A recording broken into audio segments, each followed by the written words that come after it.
Oui, Madame le maire, chers collègues.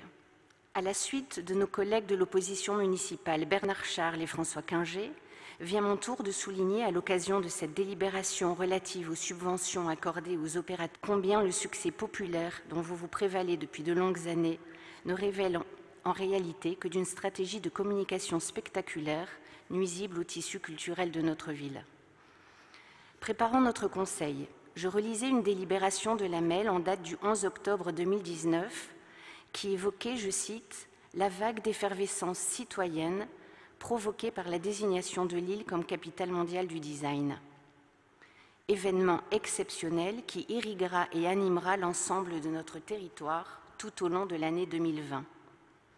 À cet égard, une chose est déjà acquise, la ville de Roubaix y aura gagné les honneurs de la presse nationale, comme le relevait La Voix du Nord, après lecture de Télérama du 26 septembre dernier, qui n'avait Dieu que pour la commune abritant la célèbre piscine.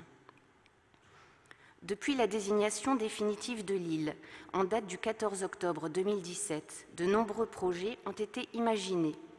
Et l'on peut relever, à titre d'exemple, les 300, voire même selon d'autres sources 500 POC, Proof of Concept, preuve de faisabilité, prototype, selon les traductions dont on imagine volontiers qu'elles couleront de sources limpides pour nos concitoyens du centre-ville comme des quartiers, promis à une co-construction.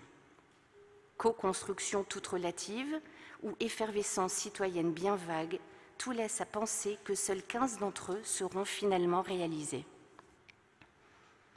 Les financeurs institutionnels n'ont pourtant guère mégoté.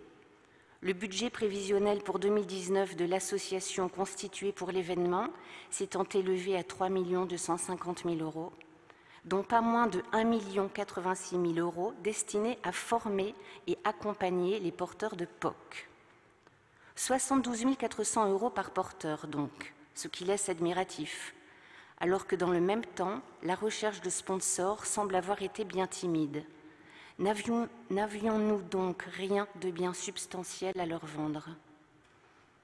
De même, rappelons qu'une association Lille Design a tout d'abord été créée avec un budget prévisionnel de 760 000 € pour 2016, avant qu'il ne fût décidé de la cantonner à la promotion du design sur le long terme, coûteux écheveau dont on peine à démêler les fils d'or. S'il est pour l'heure difficile d'établir un bilan prospectif complet de cet événement, il semble bien qu'il puisse se résumer à un réétiquetage de réalisations de type Lille 3000, de nombreux échos se faisant entendre de l'évanescence du comité d'organisation, qui n'associe en rien, ni ne conseille, ni ne soutient les acteurs publics ou privés concernés. En bref, quelque chose qui, loin de s'apparenter à une effervescence citoyenne, n'est qu'une coûteuse opération de communication, sans que rien ne transparaisse de sa vocation sociale, comme toujours annoncée. Si c'est flou, c'est si flou qu'on n'y perçoit pas le loup.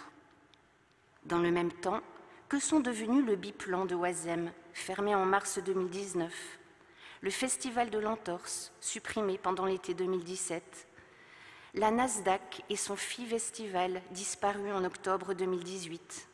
Comment pourront survivre et prospérer la Malterie, le Tire-Laine, le Festival de l'accordéon ou encore Atakafa, alors que la Maison de la photographie a déjà succombé, contrainte d'annoncer sa fermeture prévue dès le lendemain de l'exposition des œuvres photographiques de Charlotte Perriand.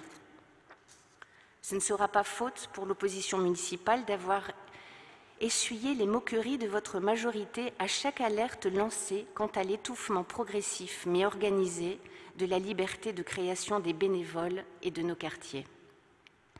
Tel qu'Athon l'Ancien et sa triste ritournelle, vous laisserez sel et ruines sur les champs dévastés de notre Carthage culturel, alors même qu'en pompière pyromane, vous louiez dans un récent tweet des œuvres pour réparer le monde et concevoir une autre société.